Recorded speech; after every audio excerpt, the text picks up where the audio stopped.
Hoy vamos a aprender algunas expresiones muy interesantes. Yo estoy. Vamos a trabajar con el verbo estar.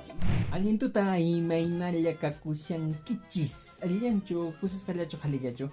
Hoy vamos a aprender algunas expresiones muy interesantes.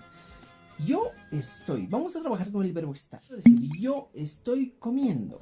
¿Cómo diríamos yo estoy comiendo en el quechua? Noka mihu siane. Yo estoy cantando. Noka taki siane. Yo estoy caminando. Noka puri siane. Yo estoy bailando. Noka tusu siane. Seguimos. Yo estoy cocinando. Noka waiku siane. Yo estoy lavando. Noka tahsa siane. Y si yo estoy lavando la papa, las frutas, sería Noka Mahchi Shane.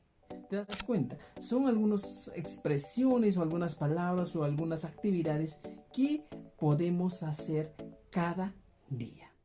¿Quieres más contenido de este tipo? No olvides de seguirnos por nuestras redes sociales y aprender más quechua. Tu pananchiskamawe y kuna.